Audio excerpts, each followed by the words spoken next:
Hello everybody and welcome to the third round of the Webb Installations GT3 Championship here in association with Jack Ashton Racing. At the halfway stage of this race, we'll be at the halfway stage of our season, as in every Sunday of March we are racing for 40 minutes around different circuits around the world. This time around it's VIR, the only North American circuit we've got on our calendar, only track outside of Europe on our calendar this season. And I would describe our last twisty circuit, really, of the season as a whole. With only the Red Bull Ring and Spa to come after this, we've got high-speed circuits coming up next after this one, which, in its own way, is high speed in places as well. Myself, Ewan O'Leary, and James Parfitt will take you through the action here this afternoon once again. And I know you're pleased to be here today, James, because it is VIR and you're more of a fan of it than me. That's the reason I'm not a fan of it. Maybe it's because I'm not a very good driver around this circuit. It's very, very difficult indeed, and it's going to be very hard to overstate just how, just what a challenge these drivers have in front of them this afternoon. Yeah, it's a full-on twisty circuit, isn't it? You know, it's not the most easiest to overtake, and I think that's going to add to one of their shortcomings almost. You've got the run out of turn 12, which was the oak tree, up until turn 13, 14, which is the roller coaster. But apart from that, the run out of Hogpen at turn 17 down to turn 1 might be an opportunity, but up through the Snake and into South Bend, you're not going to really want to be taking it too wide if you can help it. I'll see how the racing is. It's been pretty good so far in the first two rounds of this season. Let's have a look at the championship standings that we've got after those first two rounds. And Tommy Patero is leading the way by some margin at the moment after a great run through the field at Snetterton after not qualifying. He took a lights to flag victory at Monza, almost lights to flag, it wasn't quite, but he did win quite convincingly. Chad Henson is in second place currently with Ian Knox, the round one winner, tied for third with Peter Ferrero.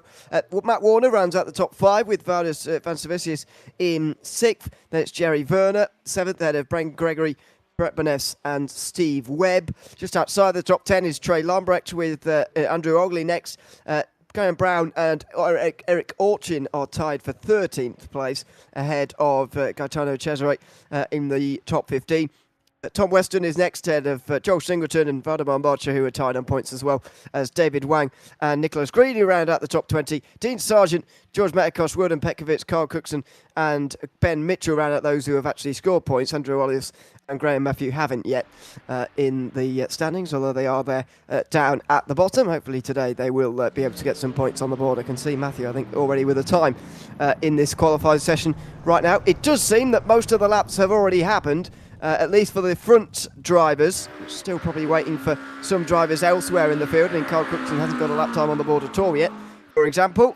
See whether this will be the 17th driver to get a time on the board or not. The answer to that is no, by the looks of things this time around. So we'll be able to get a bit of a look round VIR, maybe, if he carries on the whole way round. Warner gets up to fourth place. Is Carl Cookson on a lap here? It looks like he is. So just taking this one at a reduced pace for the moment. Actually, keeping this car on the circuit and keeping the off tracks away from you is actually pretty important through qualifying, as it always is. But it's pretty difficult as well around this circuit that doesn't have much tarmac runoff to speak of. It is all grass lining this circuit, as it should be, and that certainly increases the challenge of this circuit. Yeah, it definitely does, and I think this is where one of the sections we were talking about, up through here, through the right, through the left, then we've got a right-hander again. Now we're coming into the South Bend, which is very tricky. If you're on the outside too wide, you will end up down on the hill on the right-hand side. Of course, this was the oak tree, no more. The oak tree has disappeared, unfortunately, due to real life being struck by lightning. So we've got no more oak tree, but this is going to be the run. I think this is from turn 12s right the way down into 13. This is where I would expect most of the overtakes to start taking shape, most of them to start being done. And I think, to be honest with you, I'd be very surprised if they're not done coming down into here. This is the main place to have the overtake, though it is very tricky. They've got a wall on the right-hand side there to prevent you from piling into somebody through the second part of it, because if it goes wrong through the first part, then you're going to find yourself on another part of the circuit pretty quickly through there, as Cookson now makes his way out the final corner. Now he accelerates and brings himself towards the line. This should finally be a lap time on the board now for Cookson, with just under a minute to go in the session. And the only lap of the session, there you go, 17th, just making sure that he's actually got a time on the board. Unlike some others, Tom Weston over the line. Can he improve maybe from 12th place? There's a couple of positions to be had there if he improves by a tenth and a half or so, but no, he's not been able to do it. And he will continue on with just 30 seconds left in this qualifying session. It looks like Graham Brown is going to be on pole for this one at the moment, as long as he can hold on through these last couple of moments. Yeah, I think he'd be fine. There's nobody else out on the track apart from Weston, and honestly, he's not going to get to the end before he gets the lap time done. So that's going to be basically it. It will be as we standing at this moment in time. Absolutely. Just the time ticks down. I've just been looking through to try and find out when that when the oak tree was struck by lightning. You are correct. I know that is true, but I'm just trying to find out what year it was. I think it wasn't that long ago, to be honest with you. Anyway, we'll get back to that. Graham Brown is on pole position here for this third round of the SP Webb Installations GT3 Championship, ahead of Valdez Fonsevius.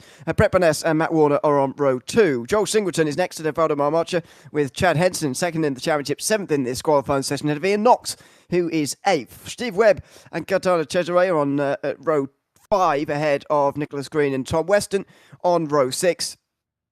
Then 13th has gone to Dean Sargent and CJ Watford. Then it's Eric Orchin and Graham Matthew. Carl Cookson, who we saw get a lap time in the end, only promoted him ahead of Wilden Pekovic, though, who's the only driver not to have set a time.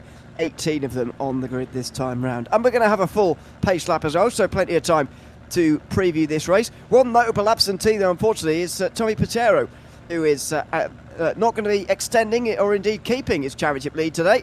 It'll be up to the likes of Chad Henson and Ian Knox in particular to try and take that championship lead away, because they are the closest two who are here. Peter Ferraro, who's tied third, isn't here as well. And by what I can see at this moment in time, is there's no drop weeks, if I'm correct. Pretty sure that's true, yeah. Yeah, so they will lose points with the guys that haven't turned up. But I think the thing is, some leagues like drop weeks, some leagues don't like drop weeks. I think it's one of them things. It makes our life a lot easier without drop weeks. So, you know, I would love to run without drop weeks, but apparently, you know, it's the thing, and people enjoy having them. But, you know, I don't really mind either way on that one. Just another guys in YouTube chat. Nick Green is one to watch, up and coming fella. Yes. Like, that's Nick Green himself. That's very funny. That would be Nick Green, wouldn't it? That would be amazing. The most amazing if it is him. It's like, yeah, it's me secretly as well. I'm just going to hide behind my my YouTube tag. But that would be funny. Yeah, Graham Matthews and Wilden Pekovic and Tom Weston started from pit lane. So, not quite sure why they are where they are, but they're at the back of the field catching up to the pack. Started from pit lane. How do you... well, they were a lot further back. Yeah, they all come out of pit lane, but they're very far back. Consider, I don't know. Maybe it just finding software at a little bit of a moment. Yeah, maybe. Now they've caught up finally to the rest of them. Yeah, they were a bit disorganised actually at the back end, but hopefully that's just because it's early on in the lap. It's actually quite a difficult one to stay side by side the whole way round, so I can totally understand if he's miles away here, isn't he, Tom Weston? He's caught sleeping there. And he wasn't last, was he, on qualifying? So, oh, hello. Oh, dear. He did go off. Dear, oh, dear. Well, he's going to be able to take his place, I think. Yes, he is. So he does now move up the field. That's what all the disorganisation was about at the back end of the field. It was Tom Weston and maybe some others not getting away. You might be right. They started from pit lane and had to catch up to the back of the field, because there was all sorts of a mess going on back there.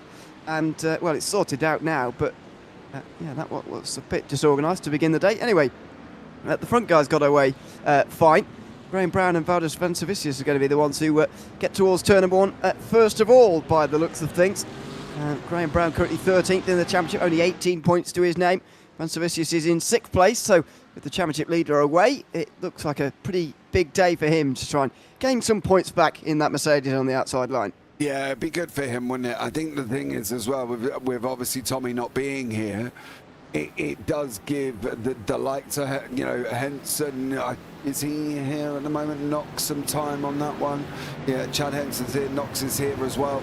So, it could really spice it up going into next week. I think it's going to be an interesting.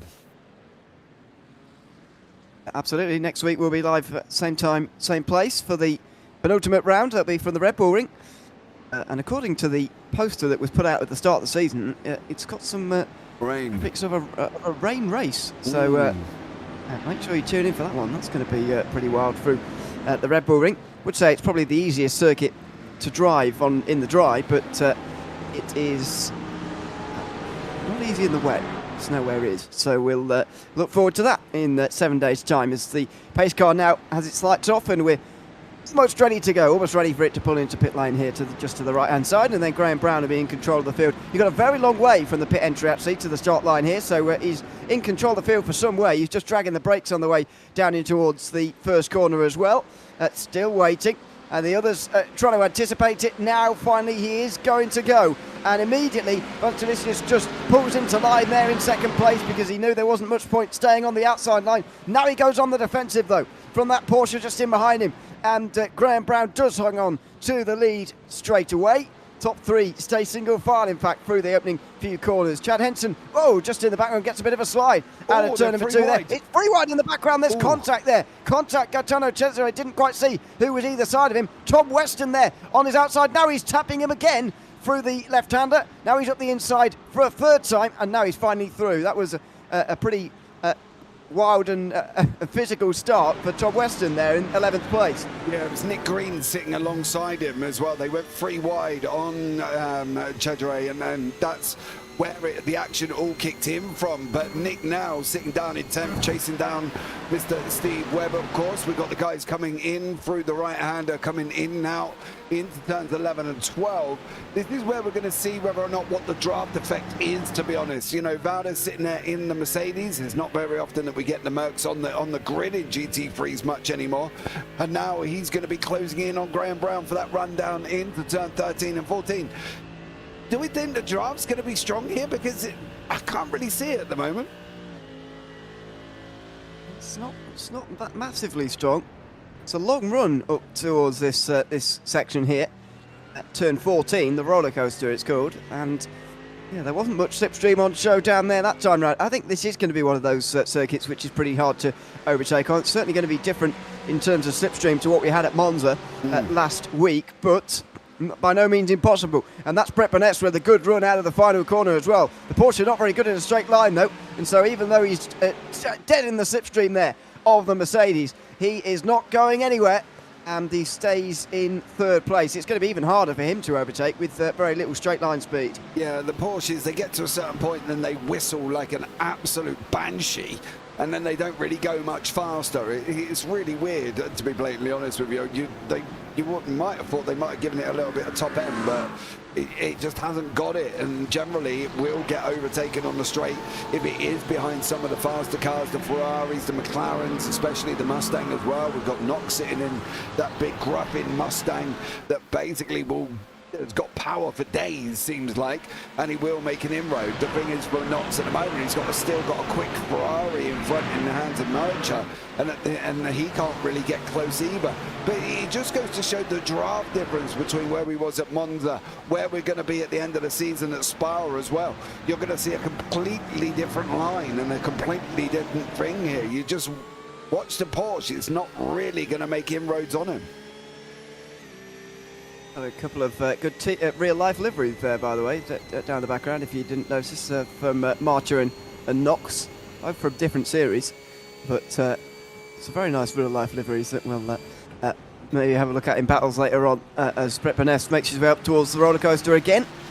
Nowhere near close enough for a move on Vantilicius there that time round, and Graham Brown is actually starting to pull a bit of an advantage over the rest now, just over a second ahead in that Ferrari. Warner has caught up for these guys as well now, by the way. Joel Singleton on the back of them as well. So 3 Porsches in a row. Maybe they will have a better look at overtaking each other, because having more straight line speed to overtake a Mercedes is going to be difficult, as this is a bit of a mess through the final corner. Tom Weston losing 2 positions here to Gaetano Cesare and also to Dean Sargent as well, who's on the outside of the Ferrari now in towards turn number 1. Can he make this move? Maybe. Well, he's going to be crowded out, and Cesare's going to hang on to 11th place this time around. But for some reason, Weston is down a couple of places. Yeah, Wait, hold on, this might explain why they were so close to him.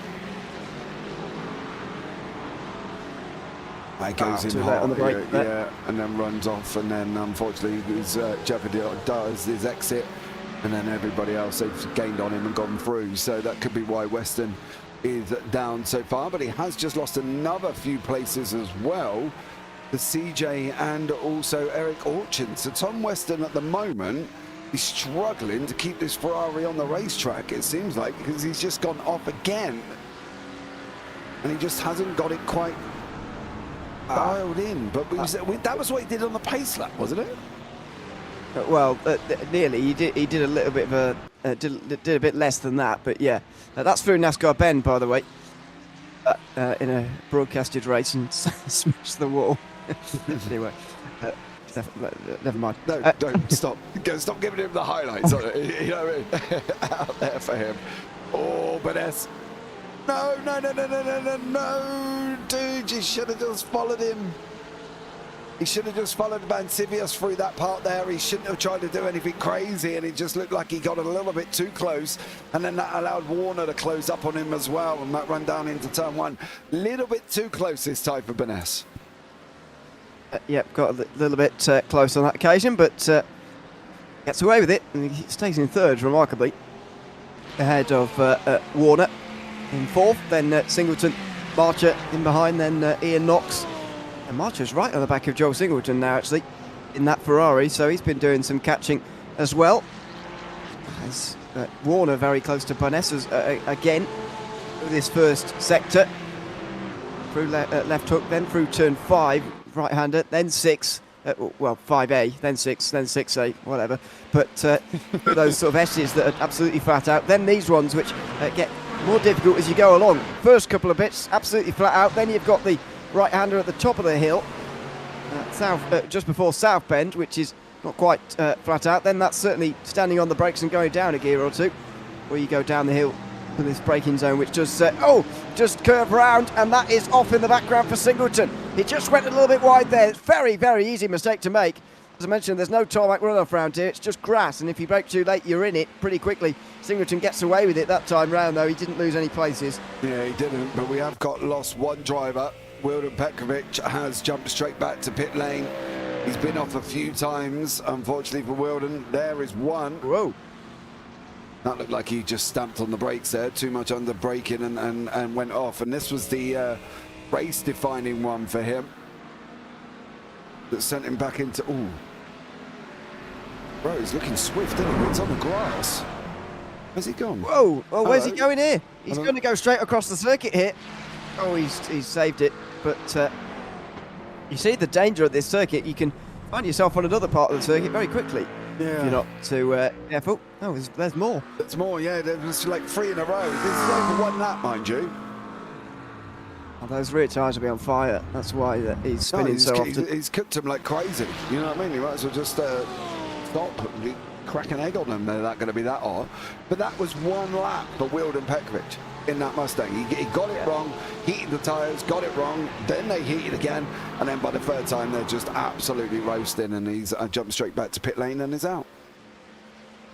Yeah, the first one did look like it was just a Mustang thing, really. You don't often see GT3s just spinning like that through there, but might just be a bit of a Mustang thing. Then through here, you're not really supposed to be on the inside curb like he was, but by that point, yeah, his rear tyres will absolutely be on fire. And so he had no chance, really. He would have been feeling that through the final sector, that's for sure, or through any of the corners, actually. He would have been in a bit of trouble. That's not the run that Matt Warner was looking for, as he gets himself onto the back straight now. And Barnes also tries to get past Vancivicis, but also unsuccessful for the moment. Race settling in now, just about 10 minutes gone. Graham Brown very much controlling this race from the front of the field, as you'd expect to see from him, but the rest of them behind. It is about settling in and about trying to make an overtake now, which is only going to get more difficult as this race goes on, especially for the Porsches. I'm yet to see any evidence to suggest that these guys are actually going to manage this pass at any point in this race. No. Unfortunately, so far anyway. Yeah, I've got to agree with you. They might be all right next week at the wet because we know the Porsche is good in the rain, but they just have not got the beef. They haven't got the top end to get over the Merc. That's the thing, and it's quite surprising how slow they actually are in conjunction with other cars. They just have not got the straight line speed. They might be great and people love driving them, but yeah, you're just not quick in it, unfortunately. And then it's the same, it looks like back here for Nick Green. He's chasing down the McLaren of Steve Webb. So fair play to Steve for managing to hold on to it. Did you know Steve was he's a volunteer marshal? I didn't know that, no. No, he volunteers at Brands Hatch, and he was also a part of the team that went to Las Vegas for the F1 Grand Prix. Oh, wow. Yeah, so he was jet setting off to Vegas as the volunteer marshal. And if you do want to get yourselves involved as well, guys, I will post a link in the chats, and you can get yourself involved in that one. Head over to www.motorsport.org and click on the link, and you can go and become a volunteer marshal as well. Much love to them and respect. Of course, they do it completely voluntary, and yeah, they on the side of the circuit. But Vanessa and Warner side by side. Yeah, Warner and Vanessa finally doing battle. It had to be Porsche on Porsche because they're not going to overtake any other manufacturer with straight line speed. In towards the next section, this is really tight through here, but Warner bouncing across the curb on the inside is going to get the place, and that's a very good overtake indeed. Singleton's going to have a run on both of them though. A monster run it is as well out of the final turn. Is he just going to push Boness here, or is he going to go for the move himself? It looks like he might well try and fancy this one himself as he goes on the outside line in towards turn one. Boness holds the inside and holds the place as well. Warner just gives him a little bit of room. Thought he was diving back down the inside there, but he wasn't, and they all get away with it. Goodness me, that was heads up stuff from everybody there. They get away with it. They all get away with it, and everybody continues on. Warner up one position though. It had to be Porsche on Porsche there, really. They were never going to get past the Mercedes. Yeah, never. That's the thing. The problem they've got now is, though, look what's behind them. They've got a Ferrari, they've got a Mustang, and they've got behind that as well Chad Hansen in the McLaren. So all three cars are in general faster than the three Porsches up front. So now they've battled, they've brought themselves into this. The problem is now, of course, is how are they going to hold it? Because if the Ferrari or Mustang gets a run on them down into this next set of corners here, down into the roller coaster, what are they going to do to have to defend it? Have they got anything to defend it? Well, yeah, that is going to be interesting as other manufacturers start to come into play again. Marcher versus Knox is one of the closer battles actually on the way towards the end of the straight. Do you know where these two liveries are from, by the way, from Marcher and Knox? Have you seen them before? No, go on. Yeah. Oh, hello, Marcher's nearly off the road, dear me. Marcher has got a livery from the WEC on. That's what the Ferrari team in the World Endurance Championship use, or one of the Ferrari teams anyway. Can't remember the name, sorry, but but that's a WEC livery. And in the background, it's a livery from V8 Supercars. Yes. The Shell V-Power Team Penske Mustangs. They are Mustangs now, actually, I suppose, but they've had that livery for a very long time. Going on 10 years, I would say. But I've got to say, it looks very good on a GT3 Mustang as well. That's been. I'm not sure he made that, Ian Knox, or whether he's just grabbed that, but it looks very good. I've got to say, I'm enjoying that livery at the moment, just sat at the back of this group. Yeah, it does look good, doesn't it, on that one. I should have thought about the V8 Supercars, to be fair, but I didn't even cross my mind. But then the more you look at it, the more you sit back and think, actually, yes, that's probably right. I had no idea about Marcher's livery, though, so thank you very much for that. Information you didn't need or want. Look, the world's fun of it. If we learn something new every single day, mate, by the time we're 60, we'll be very knowledgeable as well. So there we go.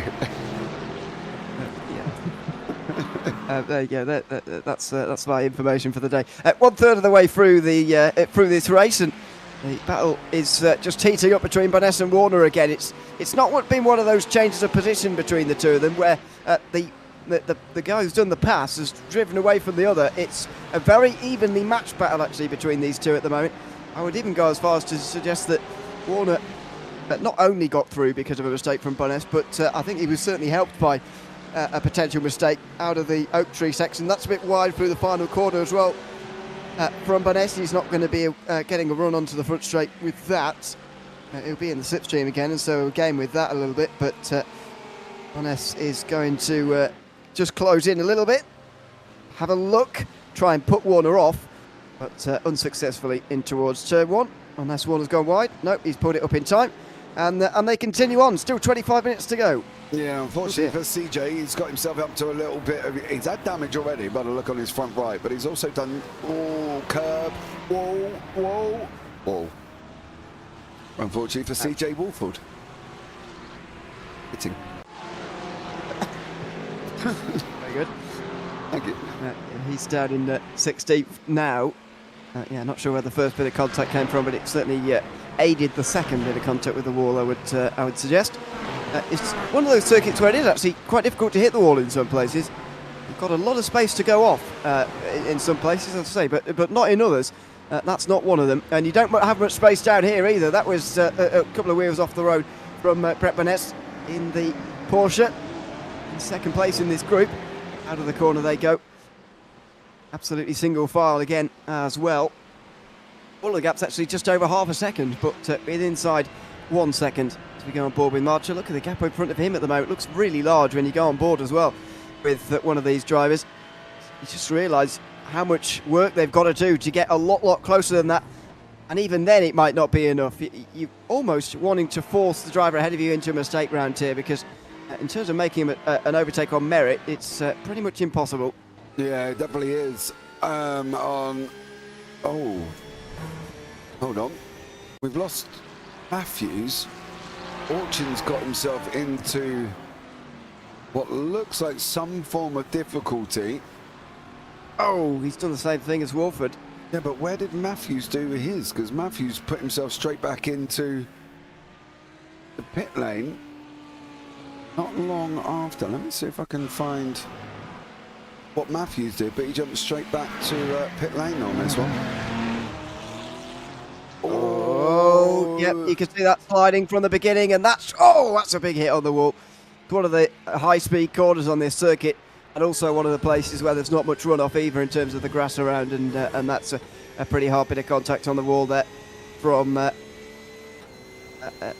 Matthew, Graham Matthew. One of in fact, our only Lamborghini in the field, sadly.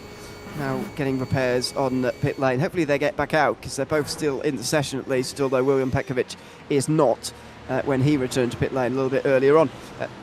Ian Knox has also made a mistake here. He was on the back of this group earlier. Now he's down to 8th position for the Snetterton race winner. Yeah, I can tell you what he's got himself up to if you really want to. This is what he's done, coming in through that roller coaster. Oh, hit the curb. Oh, big old wiggle. And then unfortunately lifted the wheels off the ground, and where he goes. So, yeah, unfortunately for Knox, he's dropped back. He's down in 8th now, a long way behind Chad Henson. Henson's 4 seconds back from Marcher. Marcher's still closing in on the Porsches, but Singleton, Boness and Warner haven't really changed much, and Van Sivius has kind of escaped up the front, and we know that Graham Brown's on his bike already up the road. But yeah, still lots of action to come as well. Boness is getting very close as well to Warner if he wants to have a dive here. This is the closest he's been for a while, and Warner knows it. He pulls it over to the right-hand side to defend. He's going to have broken too late there. Warner, he's put it up very nicely indeed. I thought he was on the inside line there. It's very difficult to get it pulled up when you're so tight on the inside, and the fact he got that pulled up in time was excellent work. Boness just in behind there, getting all in the mirrors. I thought he was going to distract Warner, but Warner kept his braking zone. He kept his head. And he nailed the braking zone, even despite all what was going on in his mirrors. So, very good defence, and he's able to hold on to 3rd place. That's the biggest sort of attack we've seen for a while from Brett Boness, really. Yeah, and then all of a sudden they're back single file again, isn't it? It is a very difficult circuit to try and overtake. I think that's the thing here. It's very tough. You can see Brett Boness putting Warner under all sorts of pressure, and Warner's just not cracking. He's just kind of absorbing it and moving on. And this is the thing, I think, for him, is he seems to be able to handle it. And if he opens up this half a second, unless they're in what almost seems like touching distance of each other, you know, they're not getting close at all. There's no real pull from anything. Not really. It's been difficult so far, and it continues to be difficult for absolutely everybody in this field. As they make their way now through the roller coaster, getting on to halfway in this race. It looks like we're going to get 23 laps, so we're not quite halfway just yet, but 23 laps looks like our target here this afternoon as the drivers make their way over the line again. Vanessa is getting some good runs out the final corner, and it's just being accelerated by the slipstream that he's getting from Warner, of course, but he's a bit further. It's actually twice as far back as he was last lap this time round. And they're catching Vansavicius as well. The Lithuanian was catching Graham Brown briefly earlier on. He actually brought the gap down to 1.5 seconds, but now it's 3.5 seconds at least, and Matt Warner's dragging the whole of this group on terms with him. Yeah, I wonder if he's struggling a little bit on tyres for Vansavicius. I wonder if he's needs to sort of just settle down a little bit and do what he was doing in the first half of the race. We've only got obviously 19 minutes to go here. So unfortunately for him, he is being sort of brought in, and Warner has been a little bit quicker than Vansavicius over the last few laps. Look, lap 9, 1 second, lap 10, lap 11, 8 tenths again. So Vansavicius is losing time, but it's whether or not he knows he's losing time and then having the issue of overdriving the car. Let's hope for his sake he's not going to spiral in that sense. It looks like he's going all right for the moment out of Oak Tree. 0.5 seconds only, but it is a different prospect suddenly when you've got people behind you. That is for sure. There are the margins that he's been losing. I think it's not terribly inconsistent. So maybe it's all down to Matt Warner at the moment. The reason this is coming down. Meanwhile, ruined the roller coaster. Pulls it up just about in time. He's got just over 0.5 seconds on the way back down the other side of the hill. And he'll hold on to this position pretty comfortably this time around. I suspect we're going to have a similar thing to what we had in the first part of this race. It's going to be just pretty difficult to overtake for these Porsches in behind a Mercedes. Yeah. This has been a really bizarre race because it's been quite interesting, but it's also been at parts very follow. You know, they've been following each other for a while, haven't they? And we're waiting for somebody to make a mistake, and at times it hasn't really came. So I'll be interested to see how this one unravels now, because we know it's very difficult, but we've also had that very line of stern moments where they have just been following each other. Yeah, they've been following each other very often throughout these last few laps, unfortunately, but that's what you come to expect here from VIR as Vanessa gets very close to Warner through this section. Not really where you want to be close, to be honest. In towards Oak Tree, there's no chance to even overtake through here. They all just string closer together out of the corner. The gaps extend again, although it's a decent run from Vanessa on Warner again. He's still 4 tenths behind, which is too many up into the roller coaster. I agreed with you at the start of the day that this was going to be the best chance at for an overtake. Actually, we haven't seen very many of them. It's been out the final corner and in towards turn 1 where most of the moves have been so far. Yeah, which is a bit of a surprise, isn't it, really? Because we expected the draft to play a part, but it kind of almost hasn't played any part. It's not really done a lot unless they can get really, really close, and they just can't seem to gain that 10th play, that 10th that they need to be a part at the moment. It's really, really tough for them at the moment. They've just got to follow and hope somebody makes a mistake. Yeah, that's what they've been hoping for so far, but there's been very few mistakes, I'm glad to say, throughout the field. Only 3 drivers have been in pit lane so far. You don't have to make a stop in these races, and so if you are coming in pit lane, then generally it is a problem.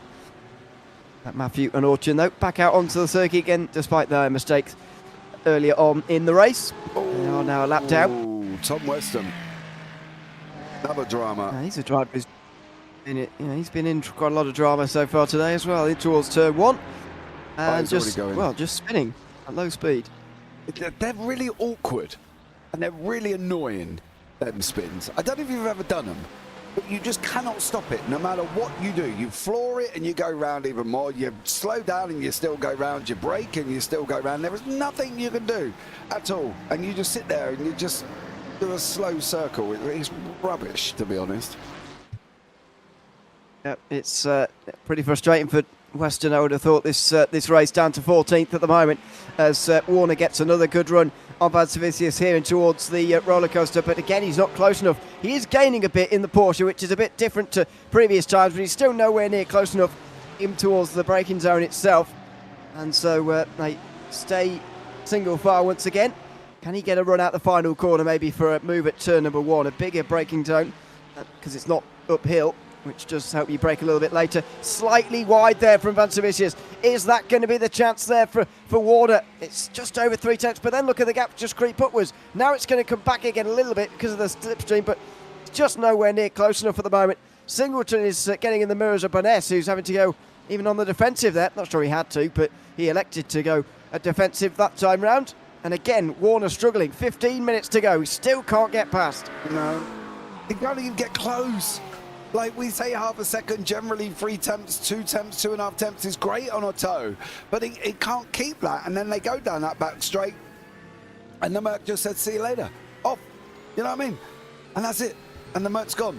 And this is the thing, it's so bizarre that the draft here just seems almost irrelevant in conjunction with Monza and other places. It is bizarre. I think part of it is the Porsche not being as good in a straight line to actually get on terms with the Mercedes, but even so, it's going absolutely nowhere for the moment. He's even had a look on the way towards Oak Tree here at Warner, but broke quite early. Now Van Servicius goes wide there. There's your mistake, and now you've got to take advantage of it. And it's not only going to be Warner who's doing this. Van Servicius just gets into line here, but watch him come back again. Watch the Mercedes come back here. Boness is going to try and take advantage by coming through as well, but he's not going to have a chance. Van Servicius, even despite that error, has a chance to get his place back here in the Mercedes. Ooh. Oh, there's contact. Oh, there's going to be a crash here. Warner on the inside goes straight to Van Servicius. Boness goes through on both of them. Oh, Singleton goes through on Van Servicius as well, who drops 3 positions on this lap now. Boness moves up to second. Warner there all in the grass, all crossed up. Lost a place after gaining one. And Singleton has gained one now as well. Van Servicius, though, trying to gain that back, and he will do on the way towards turn number 1. He's on the inside line. Singleton might have made an error there, so he's got one of his places back, but a moment of drama there for those two, and Van Servicius loses 3 places in one go. Yeah, this is what happened to the Singleton. I think Van Servicius just got the overtake done and dusted there, but this was the whole dramatics. You can see it goes in, and you can see Van Servicius does make a mistake there, and now they're running side by side. This is the continual process of overlap and underlap and trying to go, but even when Van Servicius was behind, you can still see that the Merc has got more pace. It goes and tries to get the side draft off him as well. Then he comes through and they start banging. There's one, and he just, unfortunately, that's it. He's off. He just cannot stop that car, and then straight into Van Servicius again. So, yeah, it was a little bit messy, but something like that had to happen for them to be able to make overtakes, because at the moment, well, we saw for the first 30 minutes of this race, nobody was going anywhere. Yeah, we said it time and again that it had to be mistakes, and there you have it. Van Servicius makes a pretty costly one. And it looks like, to me, Boness and Warner are too quick for him at the moment in terms of normal speed for him to get back on terms. He is still lurking there, and if those two fight, then there's going to be trouble. Warner there, all over the place, in towards the roller coaster. He's got it wrong. Oh, in a big way. And he's lost his place after all that work to get past Van Servicius. He's back behind him again. He just made a mistake there himself. He broke too late. He got it nearly into the back of Boness, nearly into the wall. In fact, he didn't hit either of those things. It's pretty remarkable, but he did lose a place. And that's a carbon copy of what he did the last lap. He did exactly the same thing. The only difference this time is Van Servicius stopped him going off on the grass. So, he did the same thing. as you said, just lucky he didn't really hit anything, which is quite a miracle, to be honest. But Van Zivius is now chasing down Bones, and I think he's got enough time to close in, I think. I think Van Zivius in that Merc has got pace on him. Yeah, the only difference, by the way, was that the reason Warner went off the first time round was contact with the Mercedes, and that's what sort of sent him over there.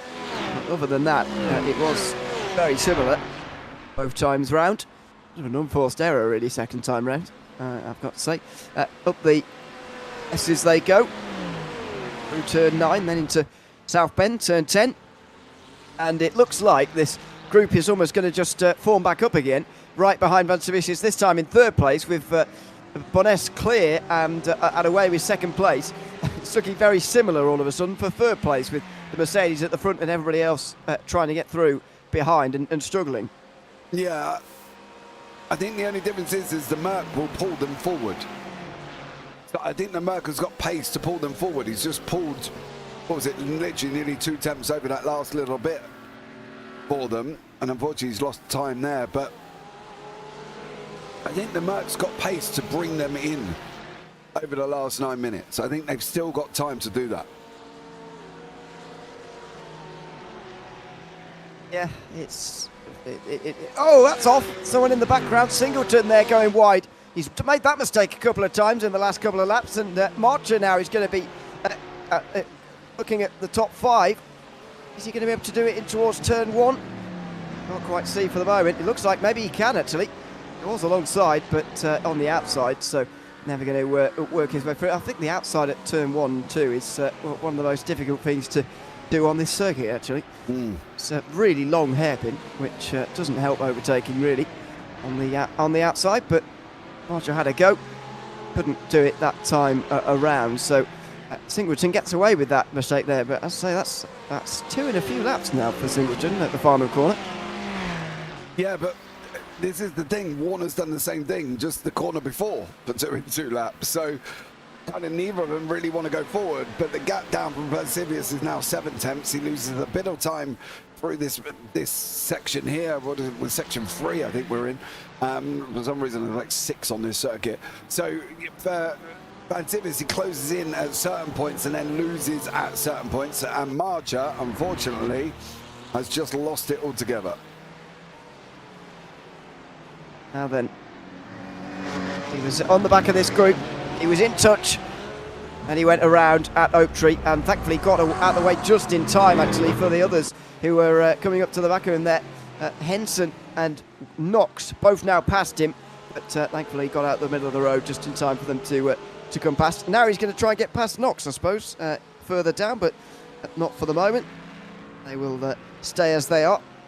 And Marcher's tyres will probably be quite warm as well, so he'll have to wait for those to just cool down a little bit, although it's not a scorchingly hot day on the circuit at the moment. It does still take a bit of waiting to cool those down. 27, it is not bad, but it's not too warm, not too cold either for these tyres, which would be a good thing. In terms of the championship, by the way, and those drivers who are looking to gain points on Patero, Henson and Knox here are running 6th and 7th at the moment, so they are both sort of doing all right, and they will overtake Patero in the standings, but it's not their best day for either of them. Yeah, not great. They had the opportunity. I think the thing is they had the opportunity to make up points, didn't they? And it's been a tough circuit for all of them, I think. This is the problem. And Henson and Knox haven't really clicked with this circuit. Neither have really got the grips of it and are making pace on it. But that's kind of the nature of VIR, though. That's the thing. It's twisty, it's got straights, it's got hairpins, it's got roller coasters, it's got it all. And at the moment, it's very, very tough for these guys to even kind of try and gain any. That's why I think some of our gains are very, very low in conjunction with others. You know, Cookson's up 3, but that's because Weston's had a rotten race. Petkovic is out, and Orchan's lost it as well. That's the only reason he's got 3. But the gains in hindsight are really quite low throughout this race. There they are, yeah. It's going to make our driver of the day quite difficult to decide, to be honest. Yeah, I'm not looking forward to this one, mate, because it's really hard. Yeah, I mean, Tommy Patero made it very easy at Snetterton to decide who to driver of the day. Came through from the back of the field to finish. I can't remember where he finished in the end, but he finished with a load of positions gained. And it was a pretty easy choice for us. But yeah, this is going to be a bit more difficult. Knox versus Henson in towards turn number 1. Knox has a peek down the inside, but you're going to see him coming in the Mustang. It's quite a large car. And Henson able to hold on to 6th position. Just over 6 minutes, or under 6 minutes to go rather. So not long now for Knox to find his way through and find a couple of extra points here. He's going to go a bit wide there as well. You see him just looking, trying anywhere he can possibly find to make this move. Yeah, he's trying to go and forward, but he really needs to use the pace of that Mustang to close in on the McLaren. Don't get me wrong, both have got quite a lot of pace on them, but I think overall for Knox, he just needs to make sure he can stay close enough. I think that's the thing. Try and use coming out of 12 and 13 to see if he is able to get the run down onto the back straight, but he's going to have to be a little bit closer than 4 temps, because as we've seen, it's not something that comes down quite easy, and he's just made a mistake and it's made it worse. You cannot afford mistakes, which is probably the worst part about all this. It's very difficult to not make mistakes, to be honest. So Knox has got to regroup and try and figure out another way to get past him here. It's just less than 5 minutes to go in this race. Not sure he is going to have the time to do this, really. But you never know. With a mistake in front, you do just never know. And that's a better run as well out the final corner. If he was a bit closer going into that section there, then maybe he would have had a chance, because he is gaining all the way down the straight, all the way down towards turn 1. But there's going to be no chance to make a move that time around, because he started too far back. So we'll have to get a bit closer. Just 4 minutes to go now. So I think that'll be 3 laps. These guys are a bit further up the road, and Graham Brown is quite considerably up the road now. He's nearly 7 seconds out front. Yeah, he's flying. Dude, Graham Brown has done a stellar job in that Ferrari. He's just gone about his business, and he's just done an absolutely amazing job. I've got to give credit where credit's due. He hasn't almost put a foot wrong, has he? No. You know what I mean? He's literally not put a foot wrong. He's just gone about his business. He's just crawled around, and all of these guys are fighting and off tracks and making mistakes and everything else. And he's just, off he goes. But I don't think this is quite done as much as we think it might be. No, I don't think it is done yet for this second place either. Unless might well just hang on to this in second place, but it's going to be close. With 3 minutes to go, it will indeed be 2 more laps, so 23 laps as predicted. It looks like it's going to be a big win for Graham Brown, but who's going to finish in second place? Is it going to be Brett Boness, who holds on to the position he's currently got? Valdes van Savicius in third place, who's been up and down a little bit today. Involved in all of the battles pretty much over the course of the day. Matt Warner, maybe, from fourth. Joe Singleton is a bit further behind, and it's unlikely to be him, but it still could be with a couple of laps remaining. Van Savicius needs to be a lot closer than this, though. You cannot be lurking at sort of 5, 6, 7 tenths behind. He's got to be right, 3, 4, 5 tenths behind, maybe less, and that's where you make the moves from, not from this distance here. No, we've seen them out at 2, 3 tenths, and they haven't got close. It's almost like he needs to be 1.5 tenths involved into Boness before he can even think about it. He's just lost nearly 6, I think it was about half a second over that last first into turn 1 and through the double left, and now he's just trying to fight his way back again. This is the problem.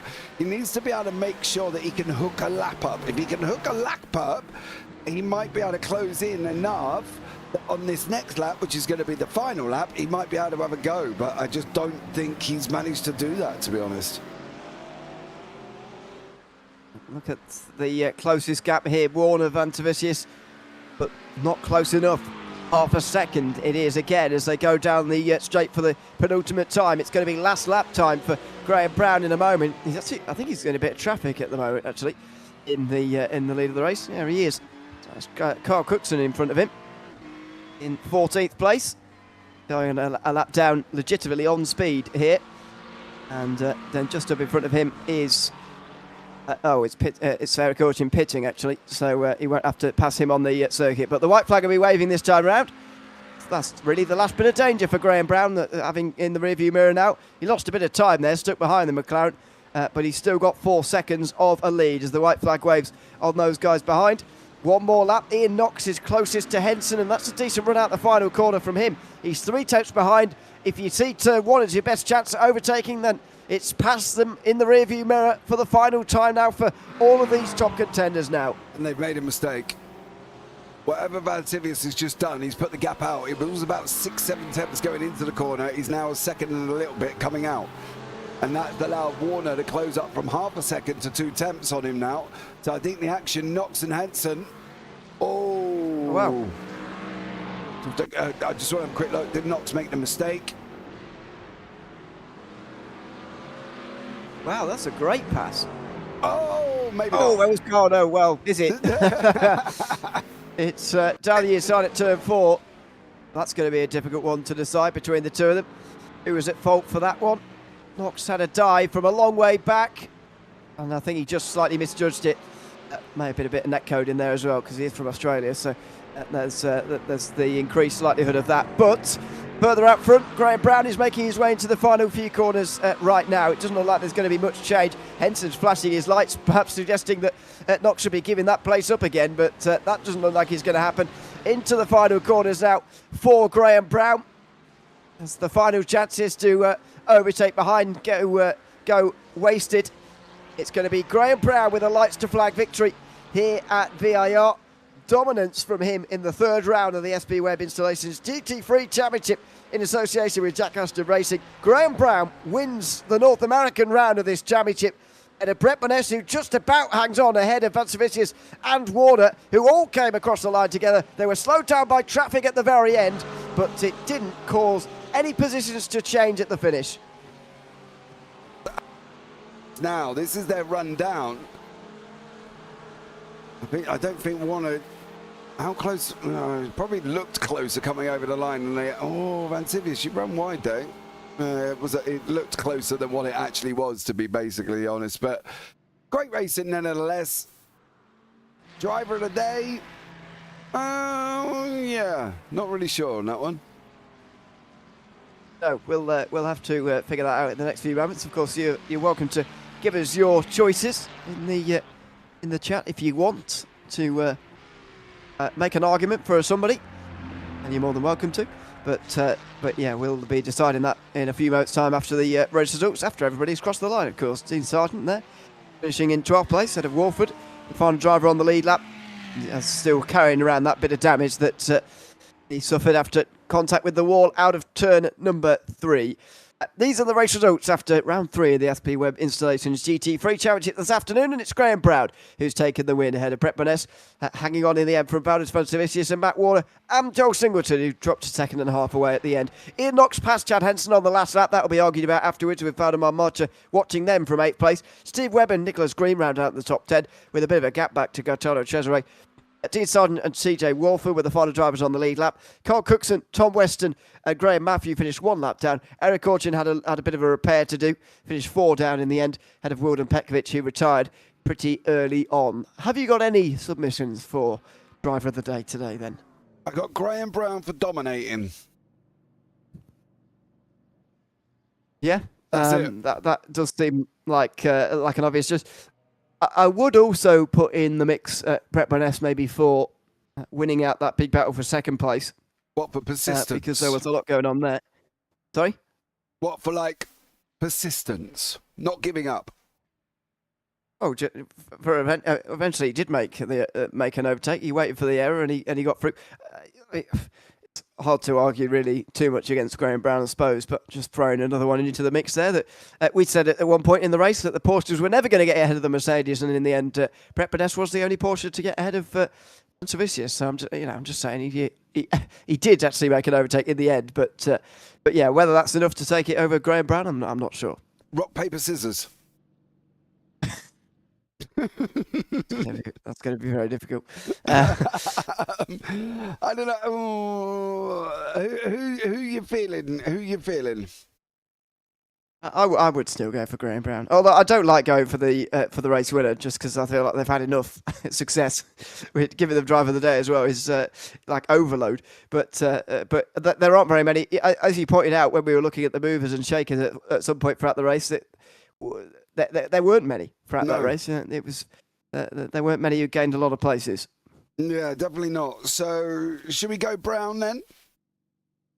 I suppose so. Yeah. All right then. Go on then. Right, I'll bring Graham Brown down. There you go. Well, welcome in, Graham. Congratulations on the race win, and indeed our Driver of the Day award here today as well. Just tell us how you felt out there at VIR. You look pretty comfortable in the Ferrari today. Yeah, thanks, sense. Yeah, it was quite got a nice good flow to it. It's just kind of like balancing risk to reward. Where you can sort of like either have a spin or an off track and lose a ton of time. So it's just balancing that, especially in that like roller coaster towards the end. But yeah, it's a good fun track. And is it a circuit I suppose you have a lot of experience on before? Is it one you particularly enjoy driving? Because, as I say, you certainly look comfortable. I've not been on it for like a couple of years now. So it's I started practicing yesterday morning and I was hating it. Then took a little break and then it just started to flow. And then that's when I really started to enjoy it. Well, yeah, congratulations on taking the race win here today in pretty dominant fashion, I've got to say, as well. Is there anyone you'd like to give a shout out to before we let you go as well? I'll give you guys a shout out for great broadcasts as always. Well, thanks very much, Graham. It's good to see you on the top step of the podium here this afternoon. And congratulations once again. Thanks for coming to chat to us. Yeah, thanks, gents. Take care. Thanks very much, Graham Brown. There, the winner here this afternoon in the third round of the SP Webb Installations GT3 Championship in association with Jack Ashton Racing.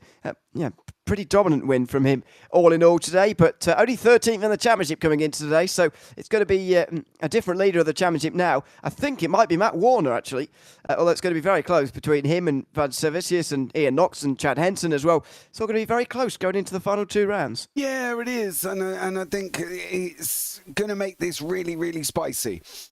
If it is raining next week, that's going to throw a spanner in the works as well. Andrew Ogley, sorry, he's just up to the YouTube chat. Couldn't race today, but really enjoyed the stream. So there you go. Thank you very much for that one. I'd like to thank you again as well. Think that Red Bull's going to be absolutely amazing because it's going to be rain, so it's going to be a very, very different situation. Spa, I'm really looking forward to see how the draft is there. I think that could be an interesting one. Hopefully the draft might be a little bit stronger than here. Don't forget, guys, as well, while I've got you, if you want to be a marshal on racetracks around the UK and be like our very own Steve Webb, who does marshalling, it's a massive shout out to them. Without them guys, racing would not take place at your local circuit. Head over to motorsport.org, motorsportuk.org/volunteers/marshals. The link is been tagged to the top of the YouTube chat as well. Get yourselves involved in that one, and you never know, you could be like Mr. Steve Webb jetting up to Las Vegas to do the F1, Mr. O'Leary. Absolutely. We'll have to chat to him as to whether he's one of those people that loves Vegas or thinks it should be tarmacked. Well, we did talk about that. I thought we should have a chat with him maybe at the end of the season as the last sort of round. Okay. Yeah, that sounds good. Well, of course, that's final round, by the way, is on the 30th of March at Spa. So we can do that then. There doesn't seem to be much in between for those who've been to Vegas. So we'll see. Anyway, thanks very much for watching here this afternoon. The SP Webb Installations GT3 Championship from VIR. We'll be back in 7 days' time, as we say, from the Red Bull Ring. Whether it will be raining or not, we suspect it will be. So make sure you tune in for that one. It's going to be a good 40 minutes of racing once again. I've been Ewan O'Leary alongside James Parfitt. Until we see you for that fourth round in 7 days' time, it's goodbye for now.